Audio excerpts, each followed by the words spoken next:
Premier of Tasmania is tonight facing a no-confidence motion. Should he fail to stave that off, and he wouldn't appear to have the numbers, it's likely Tasmania would be pushed to a snap election.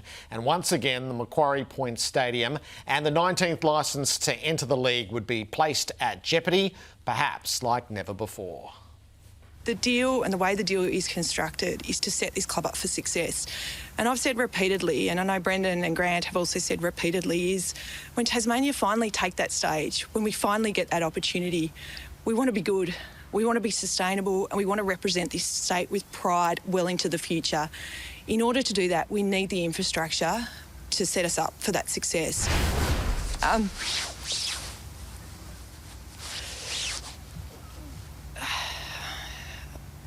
The work that this club is doing, can I just for a sec?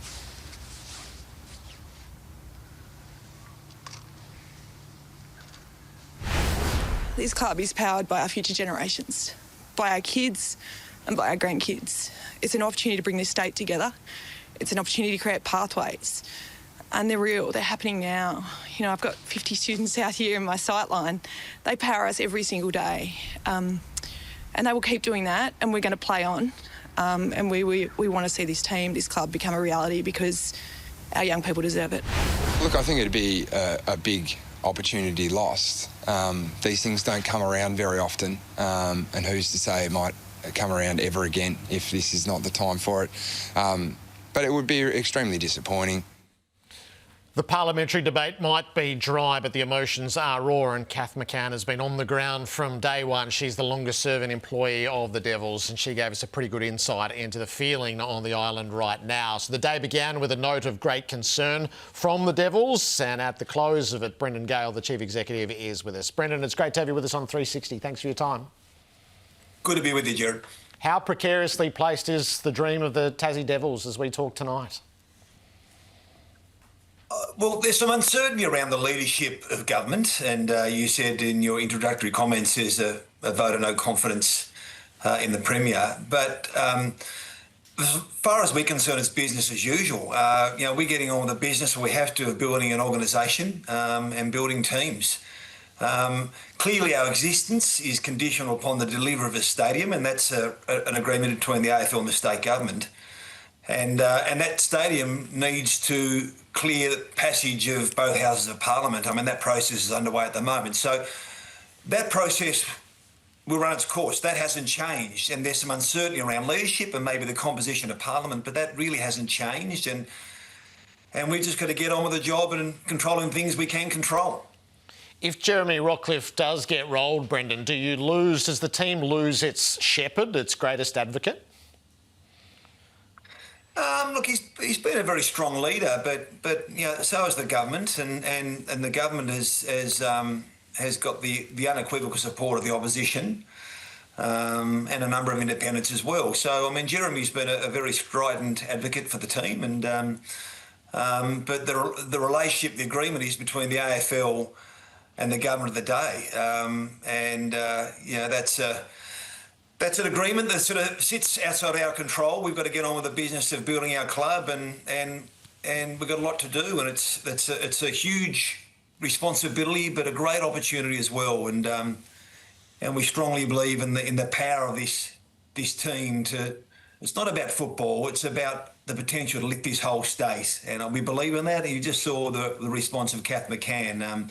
It's a responsibility that sits heavily with us.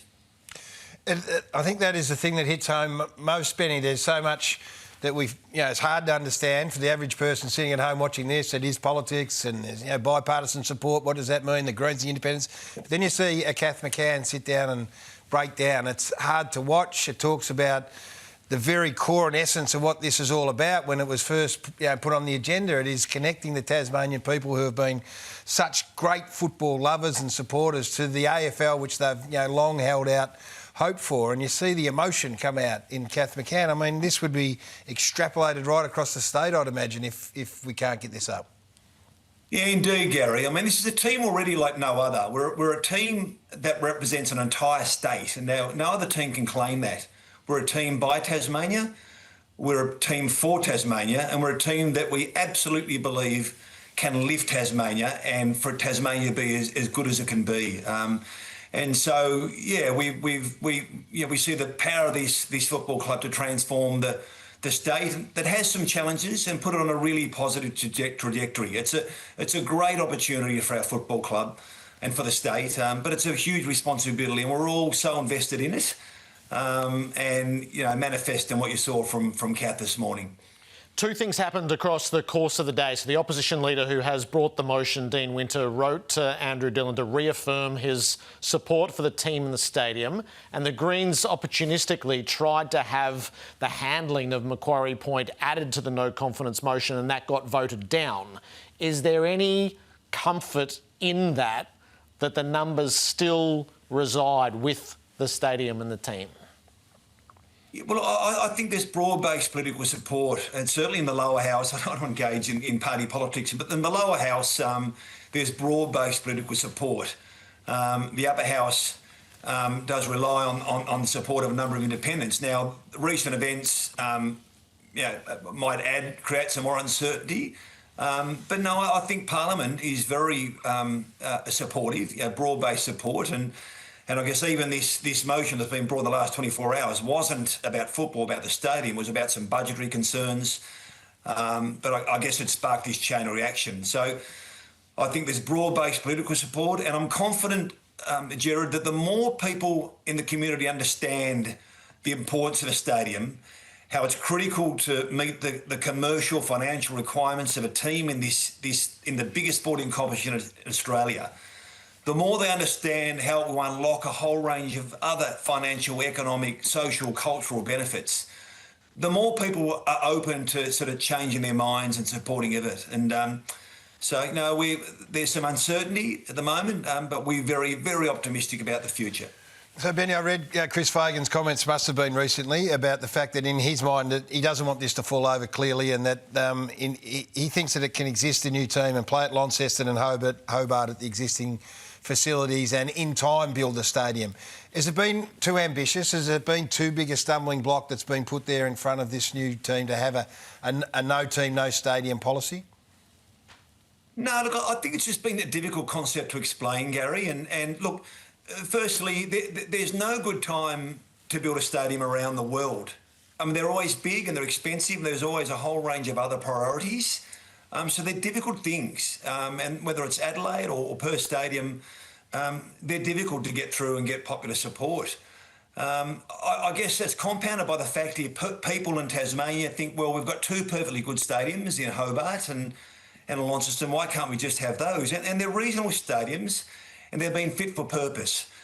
But they're not fit for the purpose of providing sustainable commercial business model to underpin a team in the big league on a sustainable basis. And it's hard to explain in 7 or 10 seconds, but once you do have the time and space to explain, why it is important, and then also the whole range of other benefits that will be created and will be unlocked, people tend to come around. But it's not easy. Did you feel any level of unease, Brendon, when last week the budget got revised up to $945 million to construct, adding $170 million to what had been put forth previously? Well, not really. Sorry, it's a significant amount of money, Gerard, but I was aware, I had line of sight. And to be fair, when I saw the original quotes, 3 years ago, I mean, anyone who's involved in any form of construction or development would be aware of escalation rates of the last 3 or 4 years. So that number was always skinny and always going to be a bigger number. It's a big cost, but it's a huge investment. It's a really important investment. It's an investment the government have deemed to be worth making. And it's an investment in really important sporting social infrastructure that's been worth making and reap benefits around the world, Gerard, around the world. And, we need as a state to continue to invest for growth. How quickly do you need it resolved, Benny? You've got a footy club to build. There are so many decisions to be made. How quickly do you need a resolution on this? Well, at the moment, it's on track, Gary. It's in Parliament now. The legislation which enables the whole development is in Parliament, and it's being debated and scrutinised. It'll need to clear the lower house and enter the upper house in late July. And if it's cleared, the government walks away with a set of planning approvals, really. So in that respect, were that to take place, it's probably ahead of course. Now, it may not be ready by round 1 2028, but there's a process to accommodate that as well. So, as soon as possible is best for us and the AFL and the Tasmanian community. But it's on track, Gary.